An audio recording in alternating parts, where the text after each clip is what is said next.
این الکترومبیل‌ها استحصال بانفوذترین شرکت‌های جمهوری مردمی چین بوده، هر تمغه آن از همدیگر تفاوت و برتریت زیاد دارند. اعضای گروه کاری با راهبری معاون رئیس شهر دوشنبه، سرپرست ساحه نقلیات فردوس سعیدزاده، چون انعنه قبل از واخوری با رانندگان با مشخصات تکنیکی و فرقیت الکترومبیل‌ها نسبت به واسطه‌های نقلیات با سوزشواری حرکت کننده شناس شدند. صاحبان الکترومبیل‌ها بر راهبران ساختارهای نقلیاتی پایتخت وابسته به برتریت و هر جزئی تکنیکی الکترومبیل‌ها معلومات دادند. اطلاع داده شد که شرکت‌های چرخ اقبال و سامان تاکسی سیر جهت تامین اجرایش طلبات کنسپسیای گذاشتن به نقلیات برقی در شهر دوشنبه الکترومبیل‌های وارد کرده ایستادند که با گرفتن و ذخیره نمودن یک مرتبه نیروی برق مسافت 500 کیلومتر راه را طی می‌نمایند. با جانبداری از واردات نسل‌های نو الکترومبیل‌ها اعضای گروه کاری توصیه دادند که برای خدمت‌رسانی تاکسی الکترومبیل‌های وارد نمودن ضرور است که با طلبات استانداردهای جاری و مقررات قاعده‌های حمل و نقل مسافر و باغاج مطابق باشد. Toyota Corolla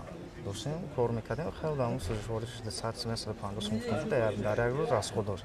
اگر از سر تو دیگه کار می‌کنیم 50 سوم 45 میشه داشت. با هم 50 سوم چقدر مسافت را طی می‌کنید؟ 250 300 کیلومتر. خوب استفاده الکترومبیل برای تاکسی در دوشنبه خلای است بسیار خلای بسیار نازک. مقصد شهروندان کلینتون بسیار کامفورت خوشحال.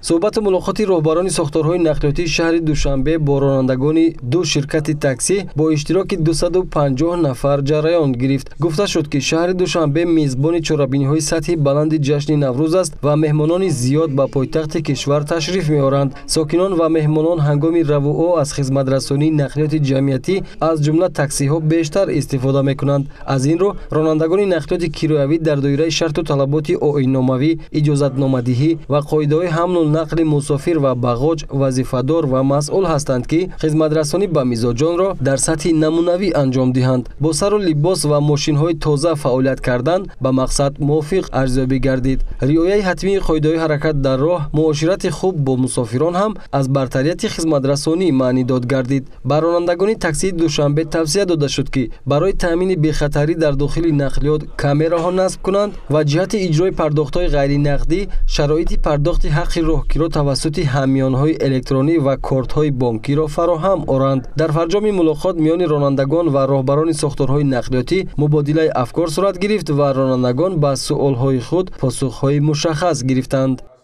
در صحبت ملاقات امروزه با رانندگان گفته شد که کنسپسیای گذاشتن به نقلیات برقی در شهر دوشنبه به طور قناعت بخش جریان دارد و شرکت‌های نقلیات کرایوی در شهر دوشنبه با وارد و مورد استفاده قرار دادن الکترومبیل‌ها یکی می‌خواهد از دیگر یک قدم پیش گذرد و واقعاً الکترومبیل نقلیات آینده است.